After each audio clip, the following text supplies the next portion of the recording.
Are you ready to be surprised by another small school first round selection by the New Orleans Saints? If so, let's make sure you have the names that you need throughout the entire 2023 NFL Draft. We got all that and a little bit of lagniappe for you on today's episode of Locked On Saints. You are Locked On Saints, your daily New Orleans Saints podcast. Part of the Locked On Podcast Network, your team every day.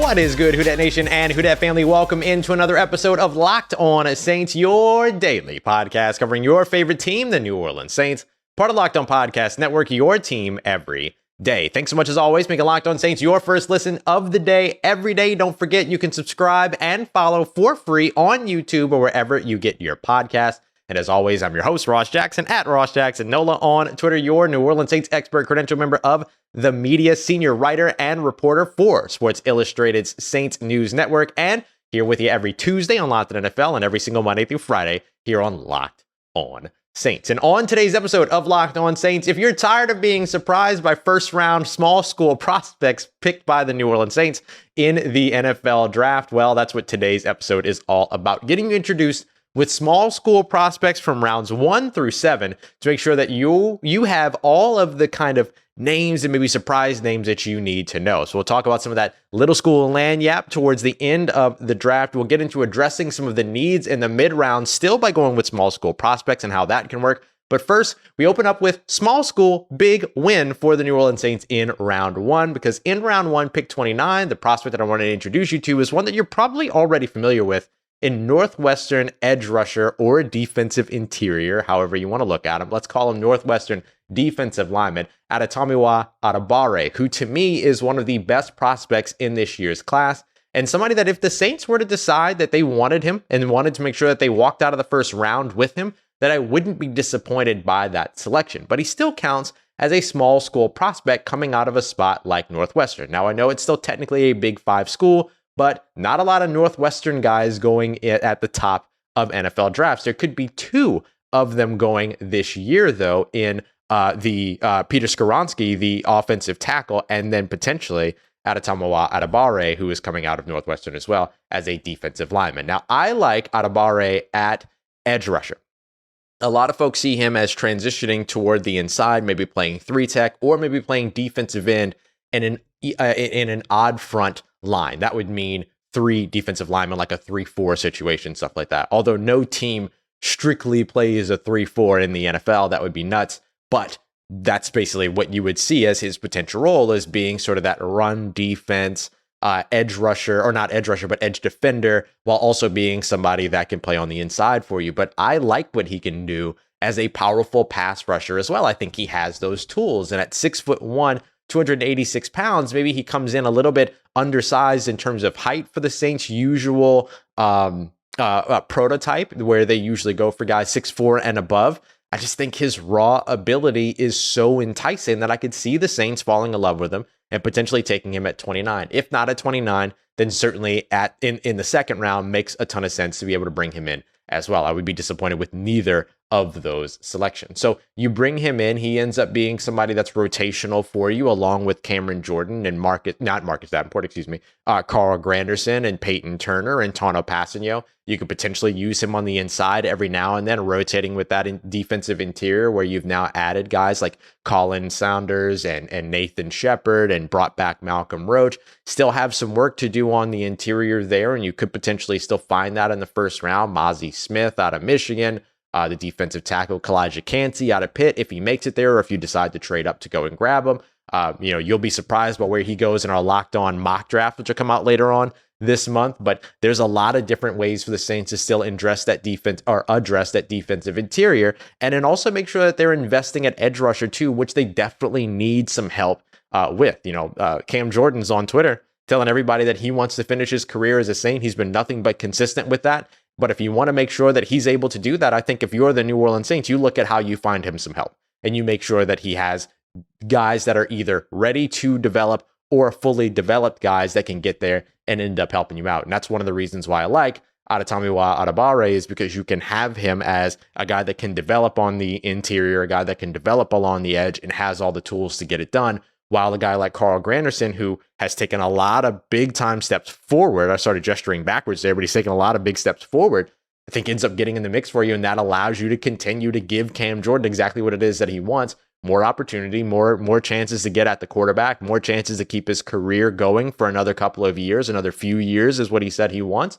And hopefully be able to help to put together a defense that can bring him to the promised land where he wants to be, 1 or 2 Super Bowls before he's done. Now, can the New Orleans Saints actually do that? We'll have to wait and see, but Cam wants to get it done here in New Orleans, and getting him players like Adetomiwa Adebawore, Kalijah Kancey, Mozzie Smith, those guys help him be able to get one step closer to that goal. And I think that is a valiant goal and one that he's been consistent about from the very beginning. So the only reason why I go with Adetomiwa Adebawore here is because we're looking at first round prospects and we're looking at small school prospects. So that's why I went with him in the first round. In the second round, I went with Daiyan Henley, the linebacker out of Washington State. Now, Daiyan Henley out of Washington State, not really a small school, but it's in that Pac-12 sort of, not at the top of the Pac-12. It's kind of a mid-rung, late Pac-12 type team. And there have been some very talented players that have come from that program. And I think Daiyan Henley can be another one of those guys. Absolutely no doubt about that to me. He's going to be a second or third round prospect coming in at just about 6 foot, 225 pounds. So he fits the makeup a little bit more of a Quan Alexander or a DeMarco Jackson than he does fit the mold of a Demario Davis. And that goes for position as well. The Saints moved Demario Davis to Mike, or middle linebacker, recently. And when they did that, it allowed Pete Werner to come in, step in at will. A guy like Daiyan Henley may not really see the field a ton in his first year while Demario Davis is around. But when Demario Davis eventually hangs up those very, very illustrious cleats and ends a very successful career, then you could see Pete Werner moving over to middle linebacker, being the guy with the communication set in his helmet and getting everybody set up. Meanwhile, Daiyan Henley gets to be the explosive sideline to sideline type of linebacker that ends up making a bunch of plays for you all throughout. He was somebody that had a lot of success throughout his time. He only had 4 sacks in his career, but 6 passes defended, 5 interceptions at the linebacker position, and also 15 and a half tackles for a loss throughout his career, working over with Washington State. He was with, I think he was with Nevada first and then transferred to Washington State during his final year, where he had 12 of those 15 and a half tackles for a loss just in that year. And all 3 of his forced fumbles and all 4 of his sacks, his career sacks, came while he was at Washington State. So they really found a way to utilize him. So now you can build on that in terms of how you utilize him at the next level. Dane Brugler says that he's somebody that has inexperience because he's only really been playing linebacker since 2020. Maybe another thing that makes you think, yep, this would be a good pick for the New Orleans Saints because that's kind of the thing that they're perfectly okay with.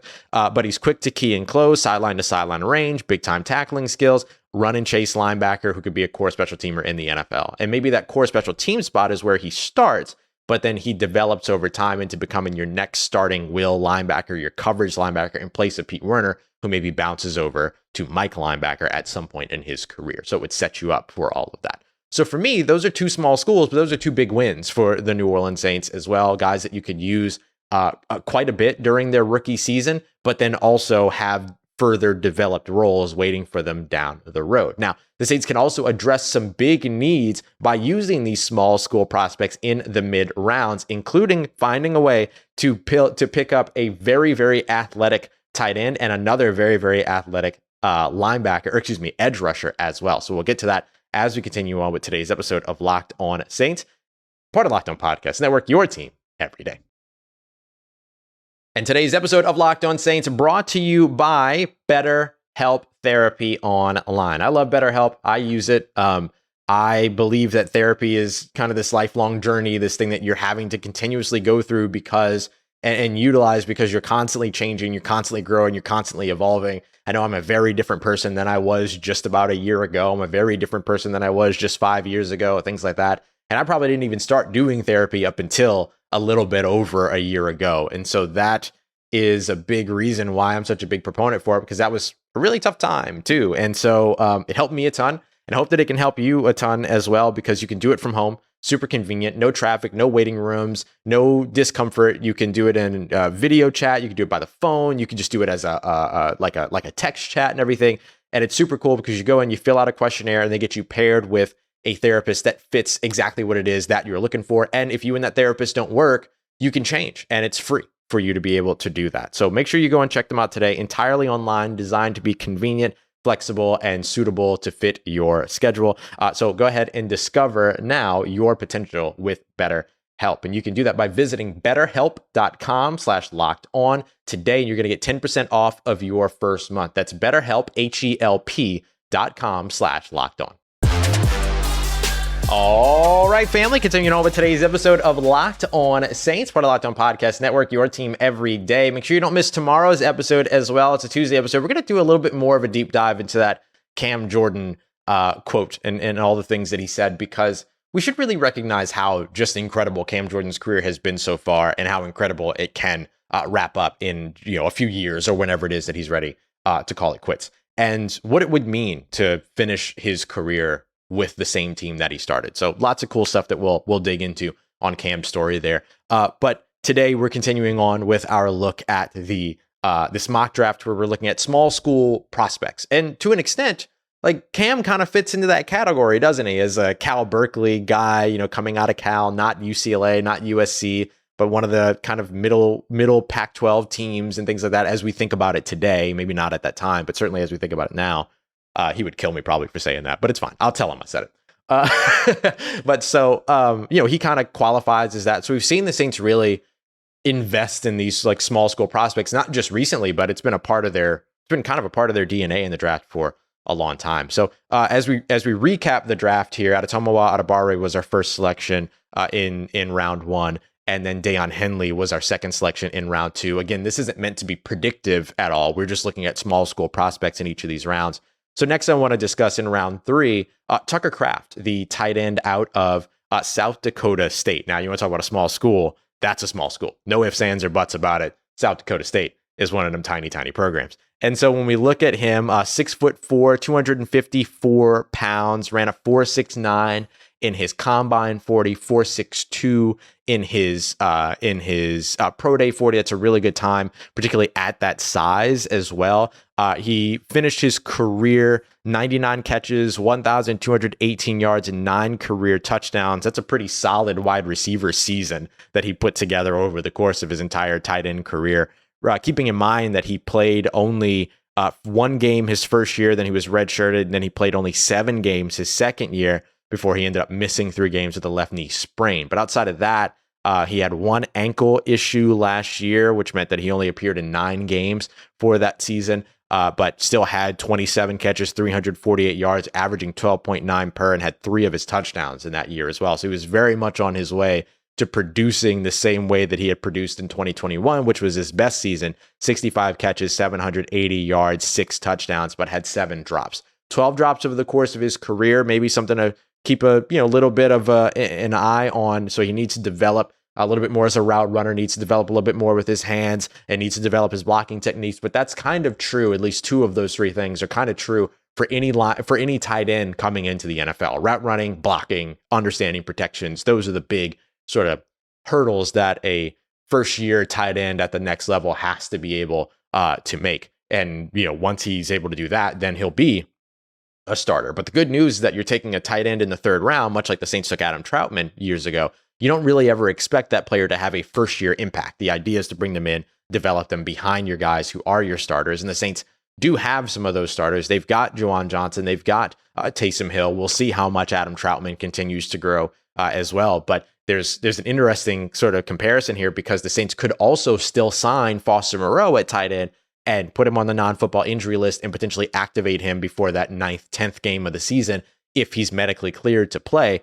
And Dane Brugler actually gives the Foster Moreau comp to Tucker Kraft. So if you like Foster Moreau, Tucker Kraft kind of fills a very similar mold, or at least reminds some of the experts of that mold. So could be an interesting selection for the Saints to go and then still pick up Foster Moreau as well, so that they're in a good place throughout the remainder of the season. Up next, we'll go with interior defensive lineman out of Wake Forest, Payton Turner. Now, Wake Forest, of course, an ACC school, but I think still small enough to consider a small school. So when we look at Payton Turner, the thing that I like about him is that he's just kind of one of those all-around interior defensive linemen. And again, I see Adetomiwa Adebawore as somebody that is a edge rusher or an edge defender in my book. So I want to go and grab somebody that can be an interior defensive lineman and focus on that role, knowing I can move Adebawore around if I want to.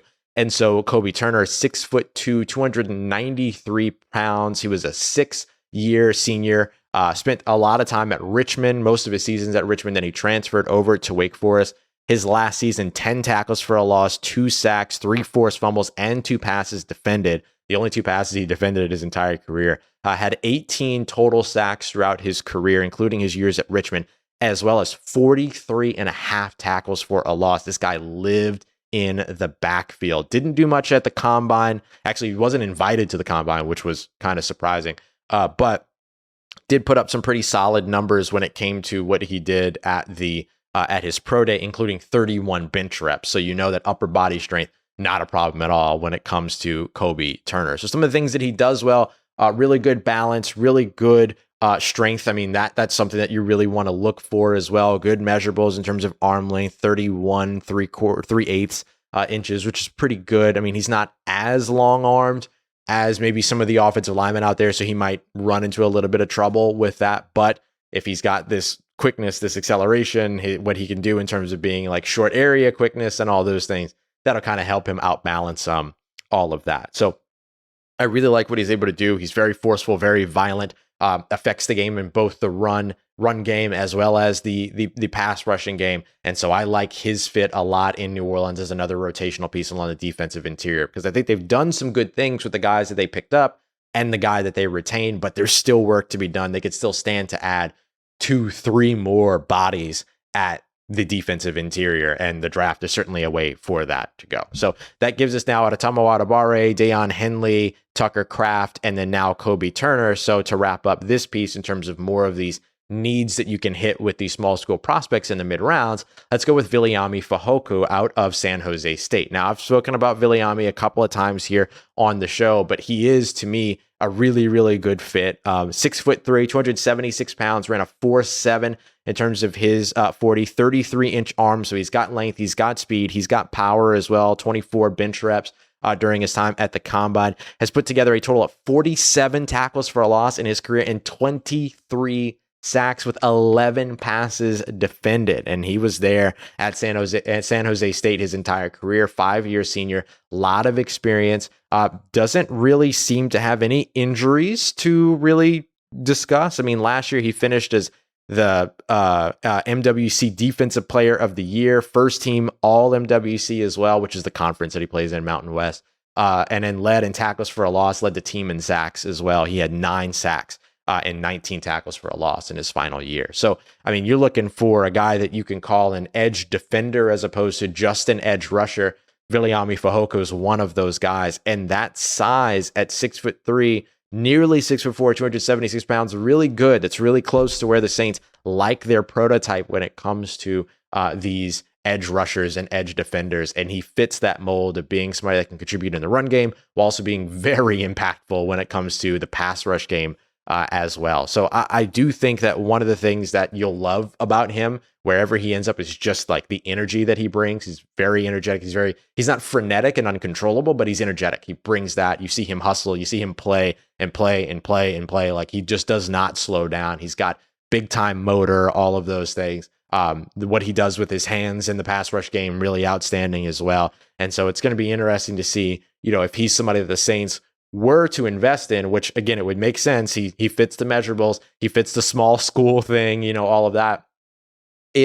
How quickly he could get out there and continue to, be able to produce, and what that ends up looking like. Or maybe if that's a year from now situation, as Adetomiwa Adebawore takes some of those reps first, and then Viliami becomes more a part of the rotation as, Carl Granderson potentially signs elsewhere, or Tano Passanio heads out, or something like that, right? The Saints say bye to somebody. And so I really like Viliami Fehoko as one of those guys that you could potentially draft in the 4th round, 5th round, and he can be a major catalyst for production for your defensive line. Maybe immediately, maybe down the road, but either way, I would consider that one a win to just take that risk later on in the draft. And speaking of taking risks later on in the draft, there's some little school lagniappe we're going to be able to find at the end of this draft, looking at the small school prospects as well. And I'm talking very small school prospects. So we'll take a look at those as we continue on and wrap up today's episode of Locked On Saints, part of Locked On Podcast Network, your team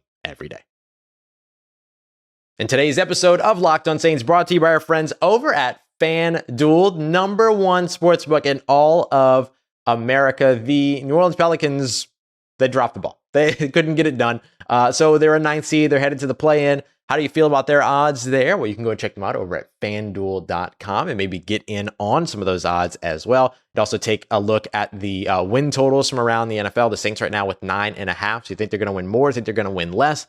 FanDuel has that for you. You can also check out the FanDuel Sportsbook app, which is safe, secure, super easy to use. And of course, you can get your no sweat first bet if you're a new customer. That's $1,000 in bonus bets, or up to $1,000 in bonus bets that can come back to you if your first bet doesn't win. So you want to go check that out? You can check it out today at FanDuel.com/lockedon. That's FanDuel.com/lockedon to learn more about that no sweat first bet of up to $1,000 in bonus bets. Once again, FanDuel.com/lockedon. Make every moment more with FanDuel, an official sports betting partner of the NBA. Let's get it, Who Dat Nation. Wrapping up today's Mock Draft Monday episode for all you everydayers out there. Thanks so much for making us your first listen of the day every day. So we're going through some small school prospects in each round, or at each pick, really, so that you get to know a little bit more about some of the maybe more unknown names that don't get a lot of recognition, that don't get a lot of shine, that could potentially end up being New Orleans Saints picks, because we know that they like those kind of small school guys. And so we've looked at, just to review the mock draft here, Adetomiwa Adebawore, Daiyan, Henley, Tucker Kraft, Turner, Viliami Fehoko, and now we're into the end here. So just to hit the rest of these, the second selection in the first round, I went with Nick Saldiveri, the offensive tackle out of Old Dominion. The first 7th round selection that we have at 227, I went with Jonah Tavai, the interior defensive lineman out of San Diego State. And then to wrap this up, I went with Jadakiss Bonds, one of my favorite names in this year's draft, the wide receiver out of Hampton. So we're just going to spend the rest of the show here breaking these three down, but there's a little bit of lagniappe in all this, right? And in case you're wondering, when I welcome in everybody at the beginning of the show and I say we got all that and a little bit of lagniappe, that's the word that I'm using, lagniappe. And what that means is something extra. So what I'm looking at here are some positions that maybe the Saints don't necessarily need to make a selection at, but they have every opportunity here to make the selection. Now, the one thing that I didn't do in this draft was running back. I didn't go running back. I started to look at a couple. Sean Tucker out of Syracuse. I would technically say that like Tajay Spears is a perfect option for the Saints as well as a small school running back. Tulane as a CUSA or school or whatever they are. Like there's a real that would be a small school guy, right? Or AAC, sorry. So that would be a small school guy, and so Tajay Spears absolutely fits in here as well. Could be a 3rd round selection instead of Tucker Kraft, all of that. But just to hit these last 3 picks here, Nick Saldiveri, the reason why I went with him is because A, I like his size, but B, I don't really like him at tackle. So this goes directly to something that would make sense for the New Orleans Saints. It's something that they've done before. You look at a 1st round pick out of Stanford in Andrus Peat, they moved him inside to guard. I like that a lot for Nick Saldiveri as well. 6'6", 318 pounds. Not a lot of sacks allowed throughout his time. Dane Brugler actually has him as his number 8 offensive tackle in this year's draft. For a guy like Saldiveri, though, I want to move him inside. He doesn't really necessarily have the strongest hands in the world, and so because of that and his body control stuff, I would like to see him maybe work in like a little bit of a telephone booth, so in a smaller area where he could be a little bit more effective. But he is very athletic. Can fit a lot of different schemes, all of that. And he's somebody that, even Dane says could be backing up multiple positions on the offensive line. So I like him as somebody that potentially gives you some depth at guard, which I do think is an important piece in this year's draft. Like if the rest of the selections go well and you can grab yourself a Steve Avila out of TCU or an Andrew Voorhees out of USC or a Jackson Kirkland out of Washington, Chandler Zavala. I believe he's NC State, if I remember correctly. I can't remember where he comes from, but or even a guy like Nick Saldiveri out of Old Dominion. I like getting somebody that could potentially compete at left guard, but also can back you up at guard, because right now Andrus Pete's on a contract year and Cesar Ruiz hasn't been given a fifth. They haven't picked up his 5th-year option yet, and time's kind of ticking on that. So it's looking less and less likely that they will. And so with that being the case, you've got your 2 starting guards on contract years. Go and get yourself another one. Don't wait to have to pick up the pieces later. Next selection here, our first round 7 selection, 227. I went with Jonah Tavai. I like Jonah Tavai a lot. I think he's really disruptive. He grades really highly in like the Pro Football Focus grades, if you like those and things like that. My only thing is that he's a little bit undersized, 5'10", 283 pounds. So he's kind of got the same build or similar build as a Kalijah Cansey out of Pittsburgh, but he's a 7th-round prospect as opposed to a 1st-round prospect. So is he somebody that you would want to give an option to or give a run to? You could, at a very low stakes environment. Another pick here would be like Hunter Lipke, the fullback out of North Dakota State University and all that. But I wanted to go with a name that we haven't discussed here on the show before. And so with Jonah Tavai. So you would bring him in as somebody that could rotate, somebody that could be a little bit disruptive in the pass rusher game in particular, maybe a 3rd down guy. So when you would kind of habitually go to your NASCAR lighter packages trying to get more speed on the field, then Jonah Tavai could make a little bit of sense for you there. But he would have to make the roster first. And that's the thing about these 7th-round picks. They can be really fun names. They can be guys that